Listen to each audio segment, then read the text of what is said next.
अपनी ही पुत्री की ओर आकर्षित हुए ब्रह्मा सरस्वती का अर्थ होता है बहाव। यह बहाव केवल पानी का नहीं बल्कि विद्या और कला का भी है।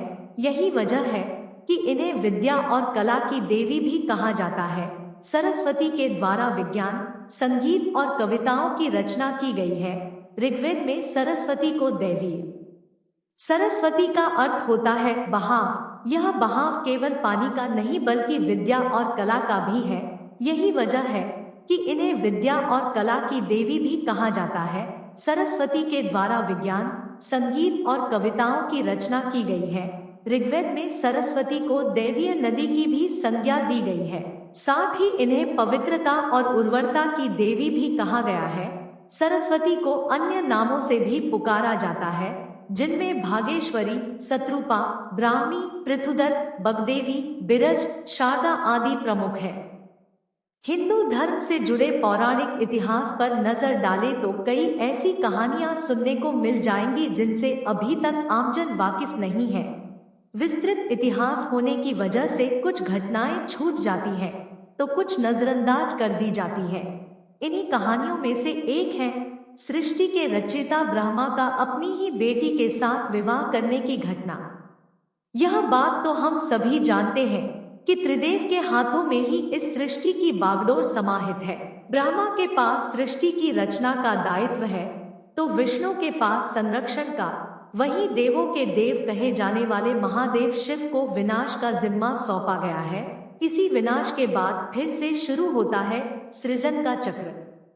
ब्रह्मा का अपनी ही बेटी के साथ विवाह करने की इस घटना का उल्लेख सरस्वती पुराण में वर्णित है।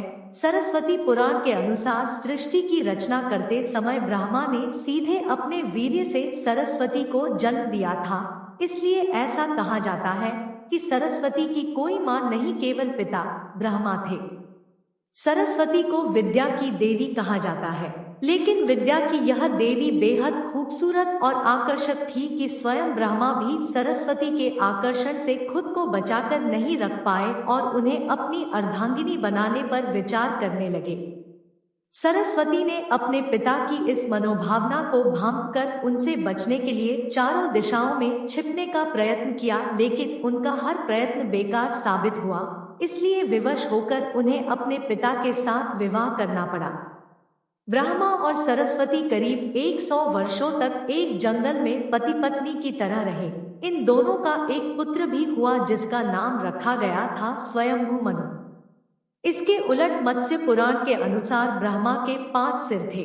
कहा जाता है जब ब्रह्मा ने सृष्टि की रचना की तो वह इस समस्त ब्रह्मांड में अकेले थे। ऐसे में उन्होंने अपने मुख से सरस्वती, सांध्य, ब्राह्मी को उत्पन्न किया। ब्रह्मा अपनी ही बनाई हुई रचना सरस्वती के प्रति आकर्षित होने लगे और लगातार उन पर अपनी दृष्टि डाले रखते थे।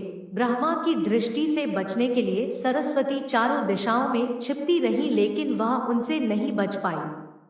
इसलिए सरस्वती आकाश में जाकर छिप गई, लेकिन अपने 5वें सिर से ब्रह्मा ने उन्हें आकाश में भी खोज निकाला और उनसे सृष्टि की रचना में सहयोग करने का निवेदन किया। सरस्वती से विवाह करने के पश्चात सर्वप्रथम मनु का जन्म हुआ। ब्रह्मा और सरस्वती की यह संतान मनु को पृथ्वी पर जन्म लेने वाला पहला मानव कहा जाता है। इसके अलावा मनु को वेदों, सनातन धर्म और संस्कृत समेत समस्त भाषाओं का जनक भी कहा जाता है। प्रजापति ब्रह्मा का अपनी ही पुत्री के प्रति आकर्षित होना और उसके साथ संभोग करना अन्य सभी देवताओं की नजरों में अपराध था। सभी ने मिलकर पापों का सर्वनाश करने वाले शिव से आग्रह किया कि ब्रह्मा ने अपनी पुत्री के लिए यौनाकांक्षाएं रखी, जो कि एक बड़ा पाप है।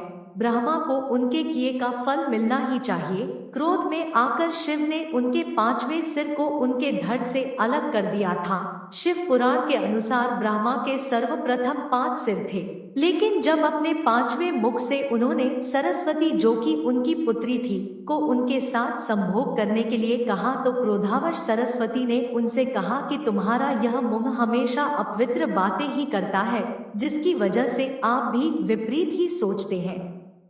इसी घटना के बाद एक बार भगवान शिव अपनी अर्धांगिनी पार्वती को ढूंढते हुए ब्रह्मा के पास पहुंचे तो पांचवें सिर को छोड़कर उनके अन्य सभी मुखों ने उनका अभिवादन किया, जबकि पांचवें मुख ने अमंगल आवाजें निकालनी शुरू कर दी। इसी कारणवश क्रोध में आकर शिव ने ब्रह्मा के पांचवें सिर को उनके धड़ से अलग कर दिया। दोस्तों, अगर आपको ये वीडियो पसंद आए तो लाइक करें और सब्सक्राइब जरूर करें। राधे राधे।